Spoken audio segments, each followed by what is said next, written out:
Good afternoon, ladies and gentlemen, boys and girls. This is the second part of the Hayu, Yomim, Tovim, Yisrael, Chamishasa B'Av Chulu. 40 years ago, on this evening, Sunday night, the Rebbe had a Farbrengen, and he also said a Maimer that there, with the Dibra Maschil, beginning with the words of the phrase of the sages, that there were no festivals for the people of Israel, like the 15th day of Av, etc. And the Rebbe talks about, in the first part, which we have recorded, which you can study, that there are other festivals that are on the 15th day of the month, and they, nevertheless, are not on this level of the 15th of Av. Of course, that's a reference to Pesach and Sukkot. And the Rebbe explains that commensurate with the dissension and the calamity which happened in the month of Av, that's why the elevation that is symbolized by the moon being in its fullest on the 15th of the month is greater, because the greatest and the worst calamity of the Jewish people happened on the 9th of Av with the destruction of the temple. And therefore, on the 15th day of Av, we're able to realize the greatest potential that there is for the Jewish people. And the Rebbe discusses that.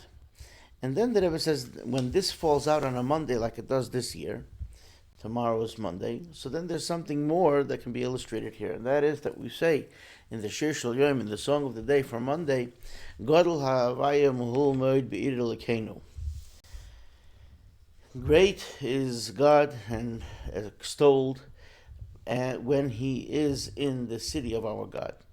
And the Rebbe brought two explanations. And basically, the first explanation is the more common one, and that is a basic concept and principle of Hasidic teaching, Kabbalistic teaching, that God, when He created the world with all the energy and the godly energy, had to concentrate it, and each world is only able to accept as much of this energy as it's able to handle, otherwise it would not be able to exist, it would cease. So there's a chain of creation, and the highest realms, which are closest to God, are able to handle the greatest amount of godliness. That's the world of Atzilus. And as it comes down to this lowest world, the lowest of the low, the world of action and deed, physical, so then it has to be the most concentrated. And therefore, God creates with His names, the name of the four-lettered name Yud Kei Vav Kei, Havaya, which stands for Hoya Hoive V'Yihye, symbolizes God, that He was, is, and will be. It's all in one. And that He's Mehave, that He's able to bring things into existence and keep them sustained, that they should continue to exist. That being said, the worlds have to have this energy, and godliness has to be tempered, so that's the name Elokim. Now, Havaya is symbolizing kindness, that's the flow, and then the control of the flow is the severity, the Gvura, that's the name Elokim. The name Elokim is symbolic of let's say, the name of God is the sun, the sheath around the sun that controls that is Elokim. So the energy, the flow is Havaya, then the tempering of the energy and the controlling of it, that's the name of Elokim. So when is God great? When God is revealed, to whatever extent it can be in the worlds, through Elokeinu, that's the explanation of the first part. But then the Rebbe says, and the Rebbe quotes the Rebbe Nishmaseid and the Rebbe Rashab, in a mimer of 140 years ago, it was 100 years before the Rebbe said this mimer. So 40 years ago, it was the 100th anniversary of when he taught that on Shabbos Nachamu in the year 1884. So the Rebbe explains that according to what the Rebbe Rashab explains, that not only is it a revelation of godliness, but God's presence here causes God to get greater on all levels, in even the highest levels, within God himself, so to speak. And that's what we're going to talk about here. So we're on page 2335 for those following in the Hisva Aduyas set. I don't know the page in the Sefer Mamorim Tovim Mendel. We're up to the ois that begins Ubir Inyan Amiti Hu Godel Kishu Ubir Lekeni Lepirish Abeis. Ubir Inyan Amiti. I'm sorry. Another. We had this Freudian slip the other time because the way the truth comes out, the truth of how it is. What happens? What is the effect of God being on this earth? So, be it in the Chazal, which the Rebbe brings, is Amosai. When is it that he's great? When he's here in the world. Be it in Amosai who Godel Kishu Beir Lekenu Lefirish Abeis. So, this idea that the Chazal say, when is he great? When he's in the city of God, according to the second explanation. The Mashmoy Kinal the Shem Havayim Tzaratz Me'ini Adayin V'chinas Godel. That it's not yet that God is as great as it can be, the name of God, when it's in its original state, so to speak. Only when it is in the city of our God is it great. So remember, the first Pedish is that the name of God is so great, and Elokeinu has to temper it, and it's able to have its revelation. And here the Rebbe is going into the second explanation that it, in and of itself, is going to experience a greater greatness, if we can borrow the term growth. Just as we said earlier, the name Havaya comes from the term to cause, to exist, Mahava. V'gam miloshen hoya hoya, also from the term of past, present, and future, was, is, and will be. Hainu inyan hahisavus, which is also existence and being sustained historically and future. But Israel, the people of Israel, through their serving of God with Torah study and fulfillment of mitzvahs, then they build the city of our God, so to speak. That we make a dwelling place for God in these realms by using the physical world and performing the mitzvahs and doing the mitzvahs and following the instructions of the Torah, by taking the physical aspects of the world and converting them into holiness, whether it means abstaining from what you shouldn't do or doing what you're supposed to do, taking the leather and making tefillin and putting on the tefillin, etc., or abstaining from not eating what you shouldn't and not relating to who you shouldn't, etc., etc. So, that's the way we make a dwelling place for God in this world, in the lowest realm. As Chassidus explains, that God, when he created the world, he wanted a dwelling place in this lowest world. It becomes a complete city. It has the advantage of a dwelling place, meaning place where you're comfortable in your own abode, in your own apartment, where you could be comfy in your skivvies. And it has the advantage of a city, a place which has all the amenities, etc. That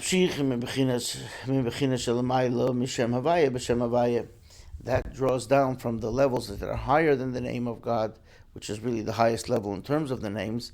But what is higher is the God's essence, because a name is really in relation to someone who has to identify whatever it is. That's what you need a name for. A person themselves, for that matter God, you have your essence. A person who thinks about themselves in terms of their own name needs help in most cases. So we think of ourselves when we need something or want something. We're already in the mode of whatever it is. If a person wants to go somewhere or do something, you don't think of your name. Your name is already a manifestation of yourself, and that's how it is with God. God is his own essence, and then he has decided to create, then it starts with the name and with the identity and what the name accomplishes, etc., etc. So here the Rebbe says that we're drawing from what's higher than the name Havaya into the name Havaya. So now let's just analyze for a moment the name Havaya. That name, the way it is in terms of the spheres. The spheres are the various levels in terms of the characteristics. There are the three intellectual characteristics: wisdom, understanding, and knowledge. Wisdom being the point, understanding is the development and the dimension, and the das is the knowledge, which is the end result, and that's why it's also interchangeable with keser, which is the goal. So there's a goal and result. And then there are the intellect, the emotional with kindness and severity, and the combination of them called tiferes, etc., with perseverance and glory, etc. So when we line them up, the name of Havaya with the Sephiris of the worlds, the name Havaya it lines up with the 6 midas of the intellectual characteristics from Chesed through Yesod. That's called Zoh, the Zer Ampin of Atzilus.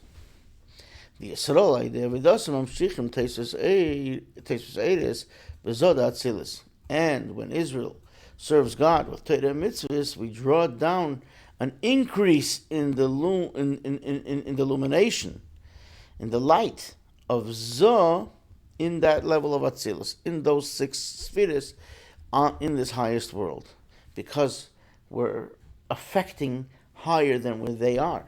Like the Zohar teaches on the Pasuk, that these are the commandments which a person shall do, and they shall live with them. Which, by the way, this verse is also the one of the sources where it says that the Torah is there for us to live, not to celebrate and hold in awe the opposite of living. So again, the Zohar comments on the verse that says that these are the statutes that a person shall do and live with them. Now the word for that them, oisam ksiv, it's atem ksiv, it's written without the letter vav, and therefore can be read either oisam, them, or atem, which means you in the plural. Oisam atem ksiv, maila ani aleichem. So the sages say that the reason why the Torah puts it there without the vav is because it's as if God is saying, I consider it ki'ilu asauni, like you have made me. When you do them, you are creating me. You are bringing something out within me. The Yisrael, because when Israel serves God with Torah and mitzvahs, they draw down a measure of increased luminary and light in this level of Zoh, these 6 spheres in Atzilus. That's all manifestations of godliness. For the Gam, and like we learned in Tanya, that the name Havaya also alludes to generally the Torah and its mitzvahs. And even more so in the 3rd part of the Tanya, the epistle of repentance and return to Shuvah, Igeres HaTshuvah. Every mitzvah is connected in a certain letter of the name Havaya, of Yud Kei Vav Kei. So that it's also known that Israel, the people of Israel, through their serving of God with Torah mitzvahs, bring about an elevation and an ascension in the Torah mitzvahs that they do. They strengthen it and elevate it. Like the Maggid of Mizrich teaches, ala posuk v'chai b'hem. Again, on the verse that we spoke about, that they will live with them. That the person brings life into the mitzvahs. Like, for instance, a parable here, just like the soul makes the body live. The soul brings life to the body. So also the person, through their serving of God, brings life to the mitzvahs, as they are in the name of God. And this is what the sages have taught in the Medrash.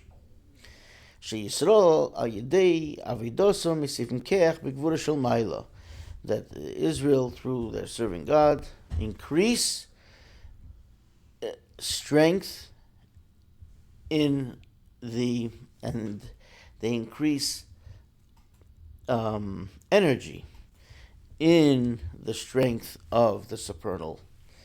So in other words, this is also based just on plain medrash, that when we do what we're supposed to do, God gets stronger, so to speak. This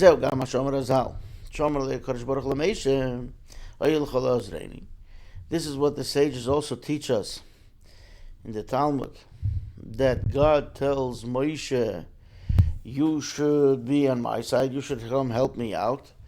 When God was upset, especially when this happened, when the spies came back and gave the negative report, so Moshe answers, well, now get some strength, garner more strength, and he uses the name Adnai, the name that kind of has the connotation of the master. It's also the name of God, and it's how we pronounce the four-letter name anyway. So Moshe, through his blessing, when he said that to God, he also affected growth and greatness in the level of Adonai within God himself. And now, look what the Rebbe does here. He shares this with us, because ultimately we all have a piece of Moshe within us. So each and every one of us, when we do what we're supposed to do, is making God stronger. Here it is. Take out the yellow markers, the highlighters. And from Moshe Rabbeinu, this comes forth into each and every Israelite,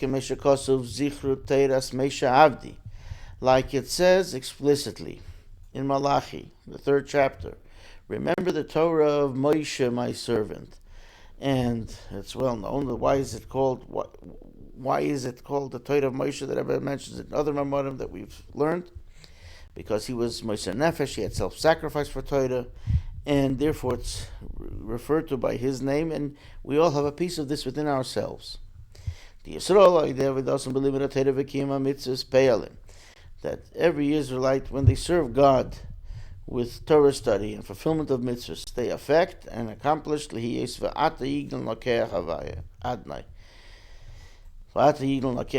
affect that God now, like Moshe told God, and now garner strength and to be greater, the Master God.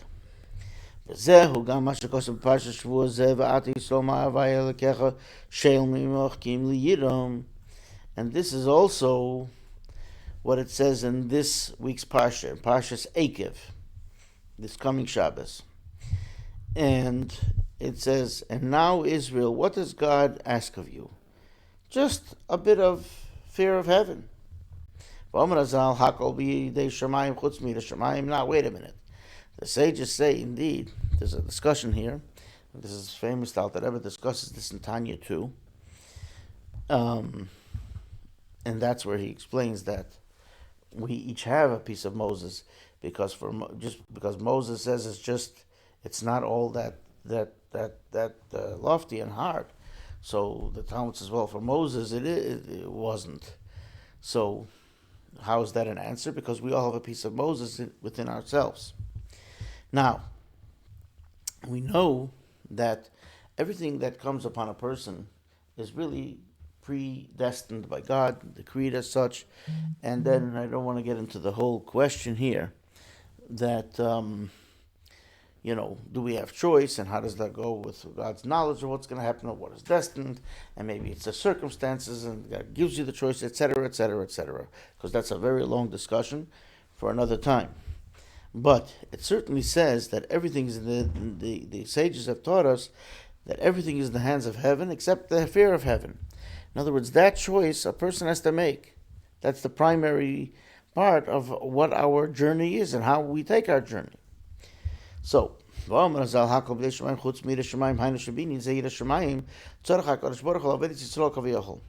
this idea, fear of heaven, God needs the Holy One, blessed be He, needs our service to Him, so to speak, that we should develop within ourselves the proper awe of God. That's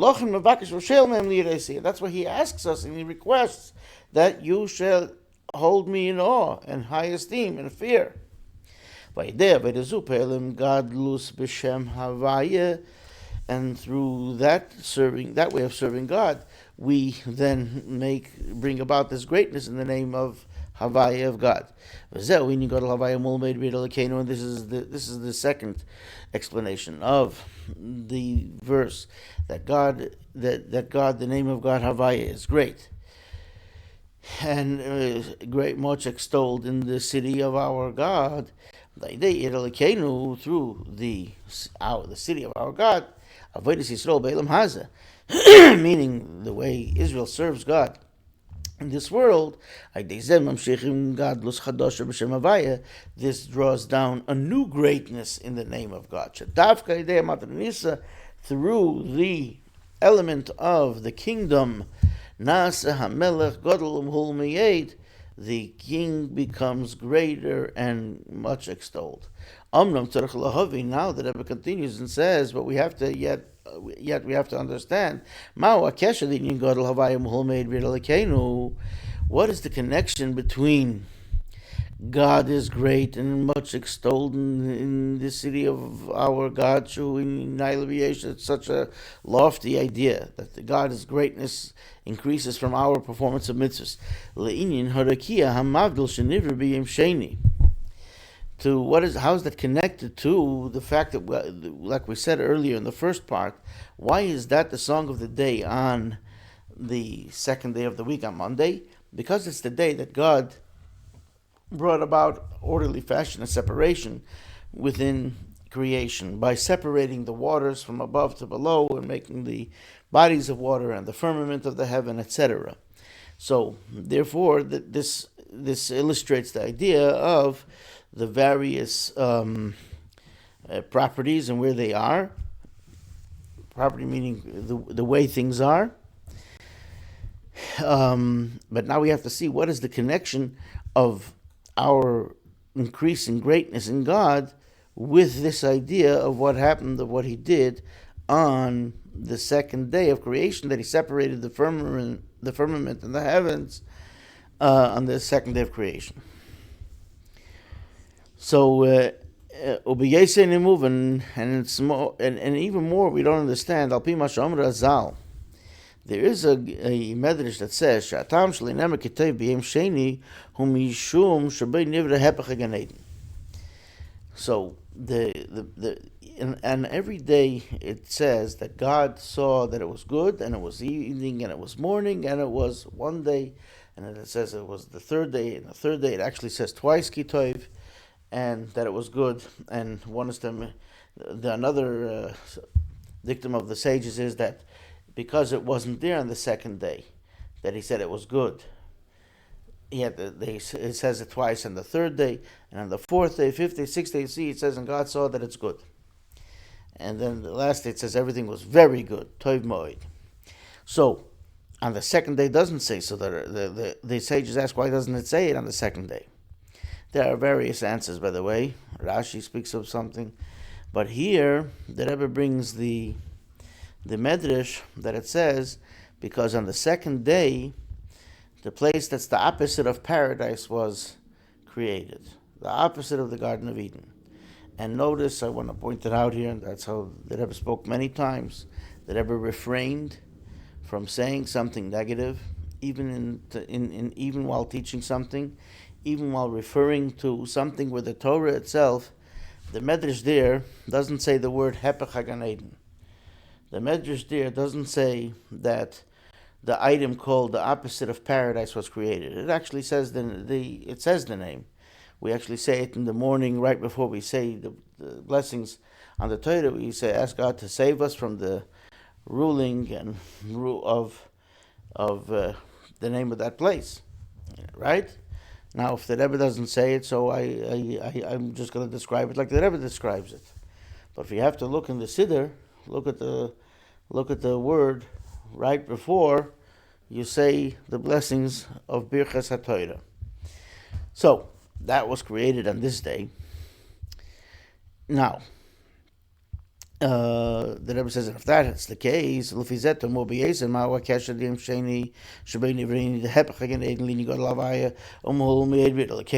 the case, then what's the connection with the fact that God created that place, the opposite of paradise, and what's that with the fact that then we say in the praise of God in the song of the day that God is great and He's much extolled in the city of our God, like we said, and that's because from our fulfillment of the mitzvahs and studying Torah, we bring about greatness.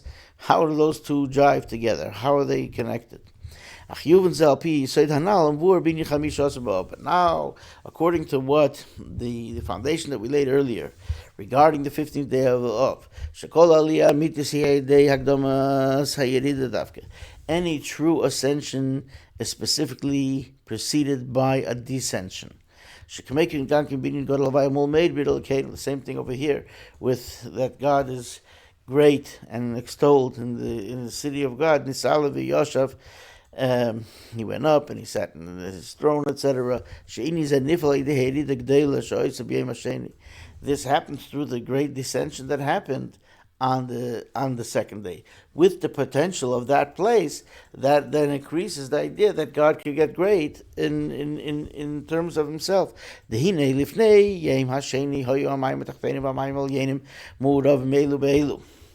It's explained that before the second day, in other words, the first day of creation, the lower waters and the upper waters were mixed with each other. Therefore, the lower waters weren't yet on this level that potentially they'll become the lowest, meaning the physical world that we know now, which is seemingly we don't see God openly in it. And not only that, but it says that things were going very nicely. On the first day creation, it says, in the Spirit of God was hovering over the water. That means the Spirit of God was hovering over the upper waters and the lower waters, which were all mixed together before they were separated into the firmament and the bodies of water on earth. Everything was equal. So there wasn't yet a dissension for the potential to be, however, things wouldn't be on a good level. And through the separation that happened on the second day, through that, then those waters that were interspersed and they were mixed together with the upper waters and the holiness. Now they had their dissension and they were dispersed. The Medrash says that the lower waters are crying. They want to be. They're crying. They say once they got separated off, they wanted to be the ones who are in the firmament and in the heaven, and instead they're led up here. It's because they came also down from the high peak to the low pit, and this is a concept that we've already discussed. But through this dissension, then God is great and extolled in the city of God, meaning through the performance of mitzvahs on this earth and the Torah study, that the new greatness is drawn in the name of Havaya. We've explained earlier that according commensurate to the greatness of the descension, that's how great the ascension is. And it's well known that every descension is for the purpose of an ascension to a higher place than from where it started, from where the descension started. If it's not like that, then why would you need the descension in the first place? And we wouldn't understand why there was a descension. Like it says in the Gemara, that if somebody bit me with a question, in other words, if somebody's going around, if the peddler isn't there to sell his wares, then why would he be going around in the first place? So in other words, if it came down, then it has to be, otherwise it could have stayed where it was. From this we understand that every descension has to bring a greater ascension. And if the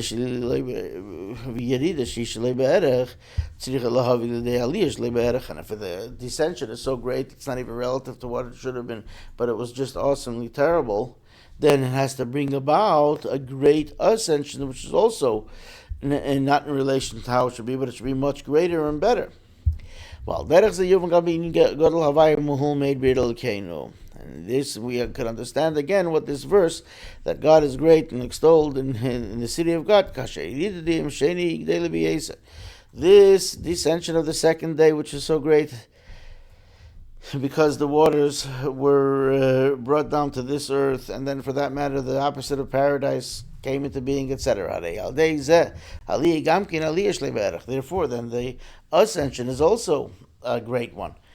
Not relative to what one would expect. Therefore, when on the second day the opposite of paradise was created, here the Rebbe says the word. That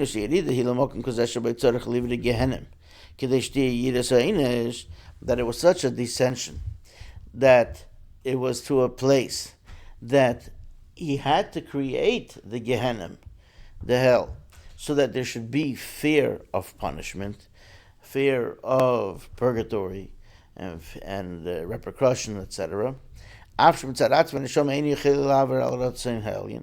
Even though the soul in and of itself is never able to transgress the will of God. It's just when it's fused with the body and the animal soul that it gets caught up with this, and then it gets dragged into it. So,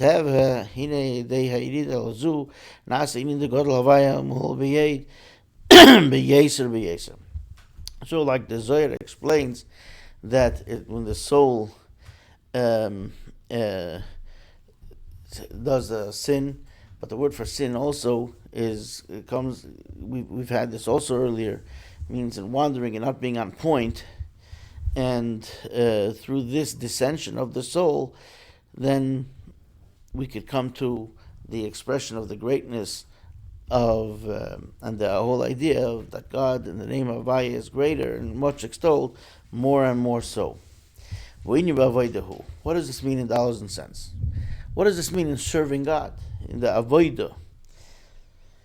Therefore, specifically through the neshama coming down to the lowest level, from the high peak to the lowest pit. Through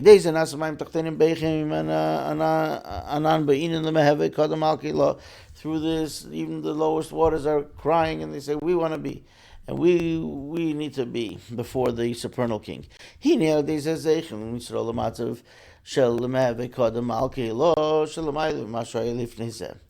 then, by doing our mitzvahs, then we do get elevated to where those waters are crying for, before the supernal king, and we merit to be before the supernal king in a higher realm than the soul was before that.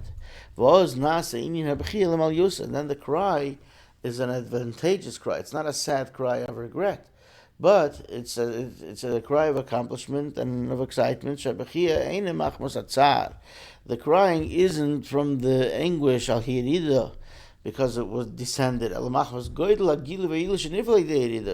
But for the great revelation and how it'll be elevated because it descended so low, so that'll be accomplished through its descension. It's able to then go to a higher level from whence it came, and therefore it's crying from happiness and disbelief and the great revelation.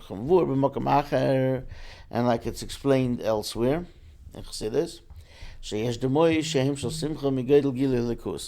there are tears that are from happiness, from the great revelation of godliness. Like it says in the Zohar. The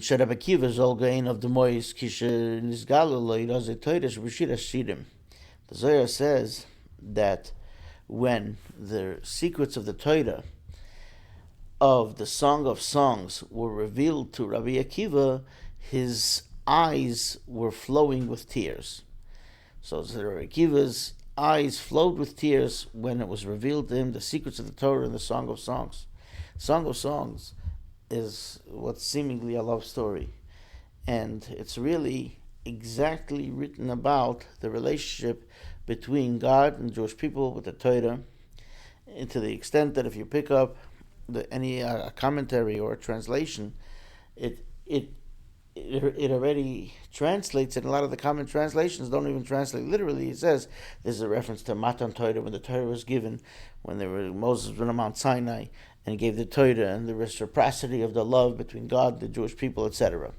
But now, on the various level of what Rabbi Akiva was revealed to, this is well beyond our pay grade. But even Rabbi Akiva, who was as great as he himself his eyes were crying. That's what the Arizal explains. So there's an interesting passage there in the Kisvei Arizal, the writings of the Arizal written by his student, of course, the Pri Etz Chaim, and actually in a couple of places, and it says there that somebody who doesn't cry in the 10 days of penitence, their soul is not complete, which is maybe the person didn't transgress, or maybe they had regret, but they're able to handle it, so they didn't make them cry, they didn't make them lose whatever it was. So the Rebbe says, it's not understood. The Rebbe says that the tshuva of the 10 days of penitence is a great penitence and return, a great tshuva. And it's a great repentance. And it comes from specifically through happiness and joy, that we're able to get rid of our past, and we're able to elevate ourselves, and we're able to focus, and we're able to do the right thing, and we're able to come to a higher place. That's all a happy concept.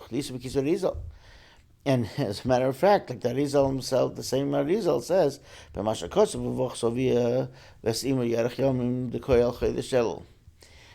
where it says the story of the woman who was captured in battle, and it says that there's what's allowed to be done, and that if he wants to marry her, he has to keep her in the house, and she has to cry for her parents and her place for a month, and if the person still wants this, then the procedure continues. It's called Eishes Sifas Toyer.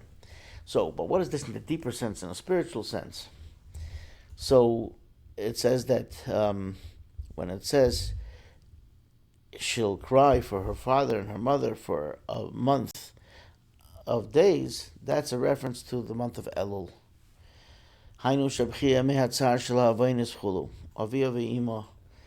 That the anguish about sins, which is of the father and mother, so to speak, things that you were attached to you, that you're a product of your actions. That's specifically for the days of Elul. Then we're talking about a lower format of penitence, of repentance, and that's true anguish, and that could be that kind of crying. But in the 10 days of penitence, it's already a happy cry, because we're already on being elevated. Ach al pi hanal muvo mishum shebechia zu bechia shel simcha. But according to this mimer, we understand that crying is a crying of happiness, of joy. Mitech tshuvi lo, because tshuvi lo means the supernal penitence also is really also a reference to what tzaddikim continuously do, and that is that they're not repenting from misdeeds, but they're elevating their soul to a higher level, and a higher level, returning it, so to speak. That's teshuvah, return, because they're elevating their soul through what they do. And every one of us has a little piece of that, but most of us are stuck more on the tshuva tatah for misdeeds. But nevertheless, we have a connection to tshuva ilah. V'hainu demash ha'avodah the tshuva ilah b'seres mitzhuva b'prat b'yom kippurim, and that means that the serving God with the higher the higher level of tshuva ilah in the 10 days of penitence, and especially on Yom Kippur, the final day of the 10 days. On the Day of Atonement, he is through great crying, but it's a crying of happiness. And can you imagine how great the revelation and the happiness is when the prayer of Ne'ilah, the final prayer of Yom Kippur, is, because then everything has been accomplished already. Because then the Israelites and the king are in unison with one. It's just Israel and the king. Private time. Quality time. B'chodoi means just them. In other words, each and every individual is with God alone. And like it's explained elsewhere, the prayer is called Ne'ilah, which means closing up, the locking up, it's finishing up. But we'll hear that Rebbe brings this explanation. You lock all the gates. The only thing that's left is Israel and the Holy One, blessed be He alone. Therefore, that's a very happy thought. That's a very happy crying. The Hini commissions barely ilshin yid tzerich halid tubav mevar gam shaychas dav dalas hamayim shebei mashenli nin gadol avayim ol made bidol keno. Now, according to all this that we spoke about here, that the ascension of the 15th of Av explains the connection between the separation of the water on the second day and this idea that God is great and much extolled in the city of our God, meaning on this physical world. The other side of the coin, you could understand, then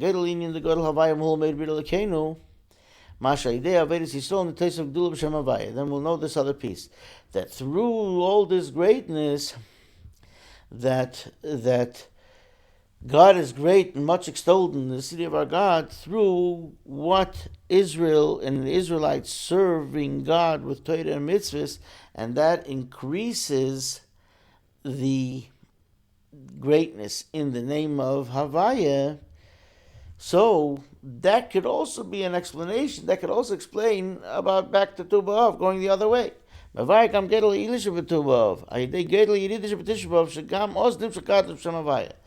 Because again, these are similarities.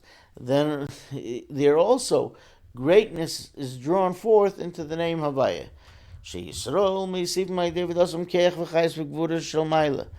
That Israelites increase through their serving of God energy and life in the strength of the Almighty, the supernal one, the lofty one. And that's why, because this is such a great ascension on the 15th day of Av, which is illustrative of, like we said, what we can accomplish on this lower world, and how that brings about greatness within God Himself. So that's why, regarding the 15th day of Av, the sages said, the Meisif Yesif, we have to increase. And Rashi explains, it's the end of it's the Gemara that where it speaks about this date in the end of the tractate Tainus, and Rashi explains Moisef Leilas al Yomim Lasik B'Teira Yesef Chaim al Chayev. What it says is that the days are now waning and the nights become longer, and therefore you have more time for Torah study, and therefore you should increase Torah study. And then it says that if you increase, then it is increased for you. So Rashi explains that that when you occupy yourself with Torah, you increase life to your life. The kivon shakadosh baruch hu esim mashu emel Yisrael lasis, and God Himself does what He tells Israel to do. Like it says, He says His things to Jacob. That means things that He's already doing, and His mishpat umishpatov, His statutes. That means things that He's doing. Ichukav, His statutes, umishpatov, and His laws to Yisrael. That's expounded in many discourses, not limited to, but including also the discourse that every bar mitzvah boy says. Through our increase, we so to speak increase in God's own life, in God's own happiness. God is the life of the world. Like it says, that just like the soul fills the body, so also the Holy One, blessed be He, fills the earth, fills the world. Right? Through Israelites and Israel increasing in Torah study. We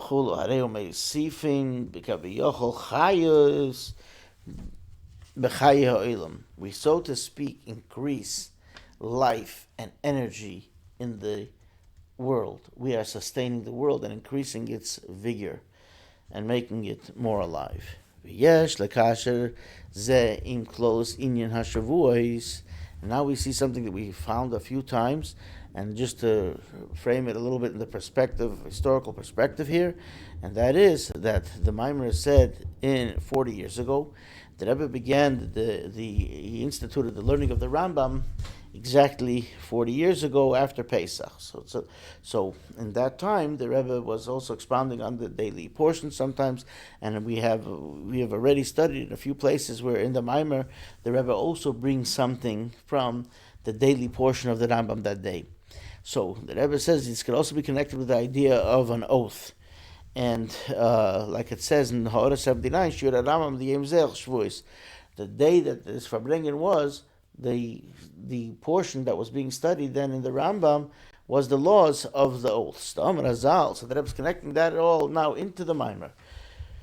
The Omer Hazal ma hefresh bein nedarim l'shvuos. The sages said, what is the difference between a pledge called a neder and an oath, something that you swear that you're going to do?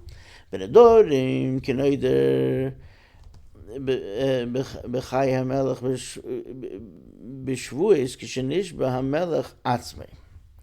So when you say, like, by the life of the king, that's a pledge, and the oath would be by the king himself. The oath is the king himself, which is higher than the life of the king. That's when we're serving God. We draw down from a place which is even higher than life. God isn't only called the God of life, the God that lives, but the one that makes life live. Hainu, He enlivens life, He makes life. He's not just like the soul that gives life to the body. He makes the soul live. He brings that into existence.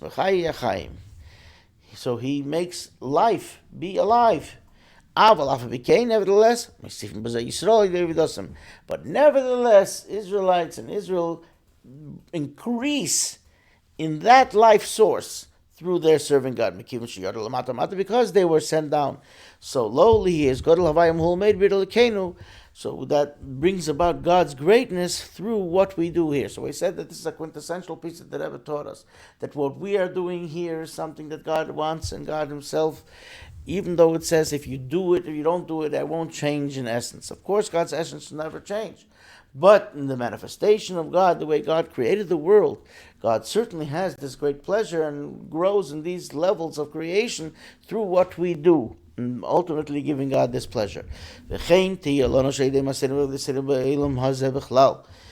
so should it be for us through our actions and our service in this world in general. The world is in a very lowly state, in generally. The soul going down into the body is a great descension from a high peak to a low pit, like it says in the holy book of Tanya. In chapter 37, when the soul comes into the body, it's as if it's actually in exile.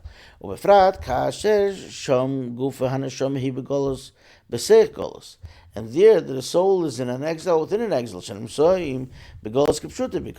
the Jewish people are in exile. And especially in the heels of Mashiach.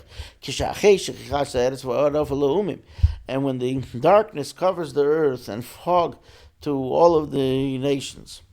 Like it says in Isaiah. Therefore, we have the ascension that comes after the descension. The extra measure that light gives from within the darkness, from the darkness itself. And the advantage of wisdom from within folly. Through increase in Torah study. Just straightforwardly. The whole orchard of Torah. And Pardes is an acronym from Pshat, Remesh, Drush, and Sod. The simple understanding and how it's expounding and how it's how things that are alluded to and hinted at and the secrets of the Torah. Including the soul of the Torah and the soul of the Torah. Like the Zohar says, that is talking about the Kabbalah and Chassidus. And coming to the 80th yahrzeit of the Rebbe's father, and they spoke about Kabbalah and of Chassidus, and this may be alluding to that. This will increase life and over his life, until we come to the fulfillment of the promise. That from Zion, Torah goes out and the word of God from Jerusalem. Like it says in Isaiah, the prophecy of the redemption with the coming of the King Mashiach, that he will come and he will redeem all of Israel. Like it says in Isaiah, you will be gathered together one by one, the children of Israel, individually, each and every one. And then we will all go together to the Holy Land. And to Jerusalem, the holy city, the city of the great King. And the Kiryah is more than a city, it's a place where everyone lives together. Well, the Harabais, and then the Temple Mountain, the mountain that held the holiest house, the Beis HaMikdash. Like it says in the subsequent verses, Lifnei HaPosuk Mitzion. But before the verse where it says that from Zion will go out, the Torah will come out from Zion. It says El Har Havaya, to the mountain of God. So that's in Isaiah in the 2nd chapter, verse 3. And where it says that right before that, V'zeh peil, this affects and brings about and accomplishes b'chol elam kulei, in the whole world, sheyil of the kulam shechem echad, that will all serve God in one way, in one flank. Like it says in Tzfanya 3, B'mheira v'minu mamish, speedily nowadays actually so, with a true full redemption, through our righteous Mashiach.